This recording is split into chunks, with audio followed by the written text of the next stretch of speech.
encuestas muchas. Claro, estamos cerca de la elección ahora de septiembre. Después viene octubre, viene la elección de octubre, obviamente. Encuestas que he leído, algunas, ¿no? Por ejemplo, según una encuesta de CB Consultores, el kirchnerismo obtendría en la elección de octubre 26 senadores, pero obtendría 8 senadores menos de los que tiene ahora. Ese es el dato clave, ¿no? Claro. La Libertad Avanza tendría 21 senadores, sumaría 15 senadores nuevos. Javier Milei tiene una fecha marcada con fuego en el calendario, el 26 de octubre de 2025. Ese día se celebran las elecciones legislativas en Argentina, y aunque muchos podrían verlas como un trámite intermedio, para el presidente representan una prueba de fuego. Porque aunque Milei ostenta el cargo más alto del país, aún no tiene el poder suficiente para avanzar con libertad en su agenda reformista. Su fuerza política, La Libertad Avanza, no tiene mayoría ni en la Cámara de Diputados ni en el Senado. Cada ley, cada reforma, cada intento de cambio, debe ser negociado, consensuado, en muchos casos, frustrado por la oposición. Por eso, más allá de lo simbólico, las elecciones de octubre serán una medición real de la popularidad del presidente tras casi 2 años de gestión. Serán una encuesta masiva con consecuencias prácticas. Si Milei obtiene un buen resultado, podrá finalmente tomar el control del Congreso y transformar sus ideas en acciones concretas. Y si fracasa, es probable que su proyecto quede atrapado en el pantano político de la Argentina, donde muchas promesas de cambio han muerto antes. A pesar de gobernar en minoría, Milei ha conseguido aprobar algunas reformas importantes. La más destacada es la Ley Bases, una iniciativa estructural que se logró sancionar incorporando los cambios exigidos por sectores de la oposición. Fue una victoria política en toda regla, una señal de que, con astucia y adaptabilidad, incluso un gobierno sin mayoría puede avanzar. Pero también dejó en claro los límites de ese avance. Para ir más allá, para tocar fibras sensibles como el mercado laboral, el sistema previsional o las estructuras impositivas, necesita respaldo legislativo firme. Necesita ganar en octubre. Y si lo logra, el escenario cambia por completo. Porque entonces no tendrá que pedir permiso. No tendrá que transar ni ceder. Podrá gobernar con fuerza propia. La oposición, en ese caso, quedaría reducida a la protesta y el pataleo. Sin embargo, para llegar ahí, Milei debe sortear un camino lleno de obstáculos. Debe mantener la calma, evitar los errores mediáticos y, sobre todo, sostener el apoyo popular. Porque aunque muchos lo ven como un reformista valiente, otros lo acusan de autoritario, de jugar al borde del abismo. Y esa tensión es justamente lo que hace de estas elecciones algo tan crucial. No se trata solo de una disputa por bancas, sino de una batalla por el alma del modelo económico argentino. Milei quiere avanzar con reformas profundas, comenzando por una flexibilización del mercado laboral. Sabe que el 42,6% de informalidad que marcó el INDEC en 2024 es una señal de alarma. Millones de argentinos trabajan en negro, sin protección legal, sin aportes, sin derechos. Pero en su visión, el problema no son los empresarios. Es el sistema. Según él, cuando un mercado laboral es demasiado rígido, los empresarios prefieren arriesgarse a contratar informalmente antes que enfrentar los costos y riesgos legales de contratar en blanco. En otras palabras, la sobreprotección termina dejando a los trabajadores desprotegidos. Y por eso, su primera gran batalla será contra ese sistema, al que califica de anacrónico y enemigo del empleo. Las propuestas específicas aún no están completamente sobre la mesa, pero ya se perfilan algunas ideas claras. Una de las más mencionadas es la eliminación de las multas por trabajo no registrado, una medida que, en teoría, reduciría el miedo del empresario a contratar legalmente. También se habla de extender el periodo de prueba de los trabajadores, otorgando más flexibilidad a las empresas antes de confirmar una contratación definitiva. Pero tal vez la idea más ambiciosa sea la creación de un fondo de cese laboral, un esquema que recuerda a la famosa mochila austríaca.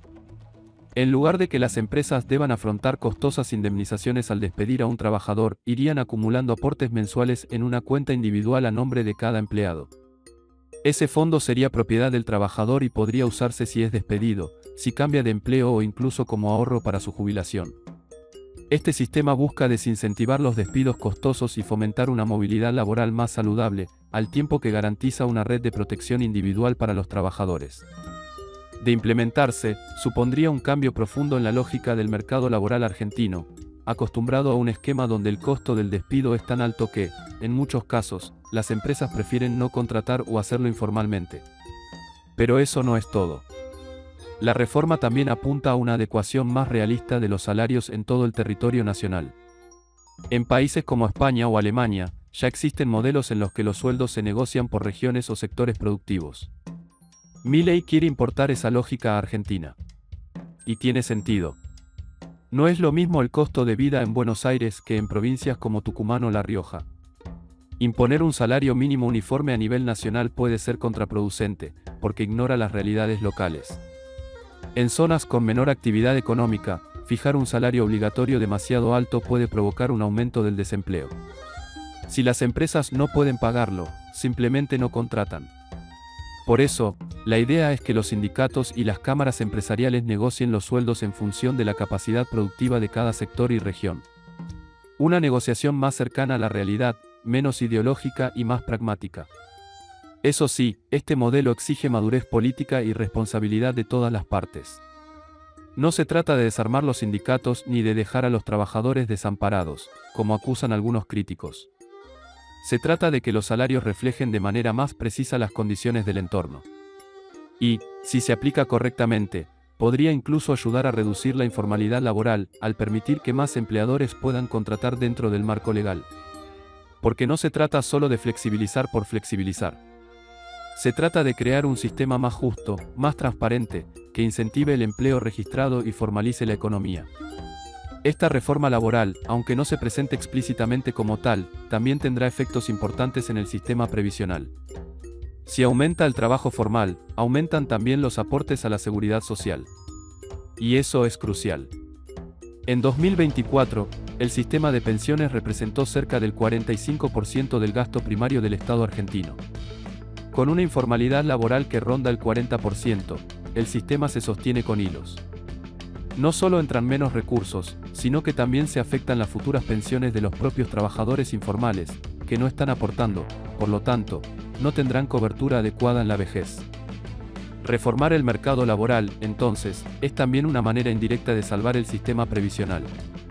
No solo por el lado de los ingresos, sino también por la calidad de las pensiones futuras. Un país con una economía más formal es un país que puede sostener a sus jubilados sin quebrar. A esto podría sumarse, en un futuro, una discusión más profunda sobre la estructura misma del sistema. ¿Debe Argentina seguir con un modelo público de reparto o avanzar hacia uno mixto o incluso de capitalización pura?